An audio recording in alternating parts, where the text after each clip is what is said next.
आऊज़ु बिल्लाहि मिनश शैतानिर रजीम बिस्मिल्लाहिर रहमानिर रहीम। नाज़रीन, मां अहमद मुस्तफ़ा जतोई इंसाफ टाइम न्यूज़ जे तवसुल सां प्रोग्राम खणी आया आहियूं सीरत मुस्तफ़ा। अॼु असांजो टॉपिक आहे विलादत बासादत।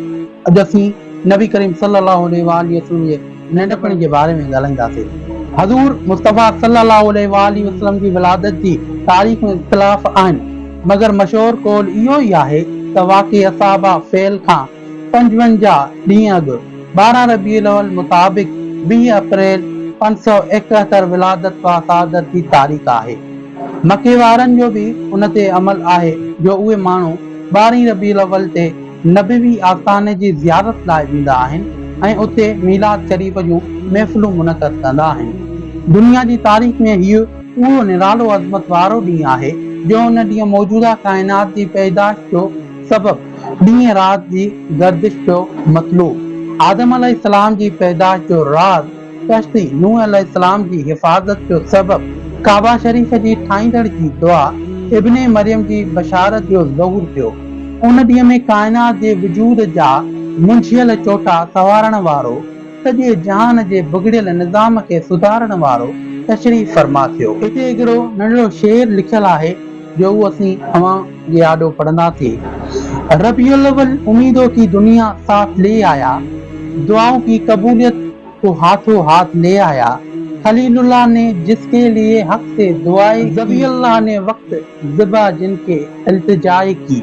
मुबारक हो के खत्मल मुरसलीन तशरीफ ले आए, जनाबे रहमत लिल आलमीन तशरीफ ले आए। मोहम्मद मुस्तफ़ा सल्लल्लाहु अलैहि वसल्लम आलम वजूद में रौनक अफरोज़ थिया ऐं पाक बदन नाड़ो वढियल, तोहर थियल ऐं सुराण में भरियल, सजदा जी हालत में मके मुकरमा में पंहिंजे वालदा माजा जे घर में पैदा थिया। बाबो साईं त अॻ में ई वफ़ात करे वियो हुयो।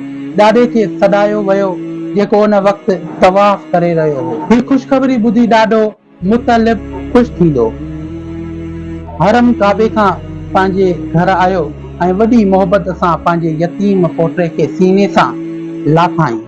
पोइ खेनि खणी काबे में वञी ख़ैर ऐं बरकत जूं दुआऊं घुरियाई ऐं मोहम्मद मुस्तफ़ा सल्लल्लाहु अलैहि वसल्लम जो नालो रखियाई। संदन चाचे अबू लहब जी बानी सवेबा ख़ुशीअ मां भॼंदी वञी अबू लहब खे भाइटे पैदा थियण जी मुबारक ॾिनी त उन बि उन ई ख़ुशीअ में अशहद आंगुर जी इशारे सां सवेबा खे आज़ाद करे छॾियो, जंहिंजो एवज़ अबू लहब खे ही मिलियो जो उनखे मरण खां पोइ घर वारनि ख्वाब में ॾिठो ऐं हाल अहवाल पुछियो त उन पंहिंजी आंगुर खणी हीउ चयो, तव्हां खां जुदा थियण खां पोइ मूंखे कुझु खाइण पीअण लाइ न मिलियो आहे।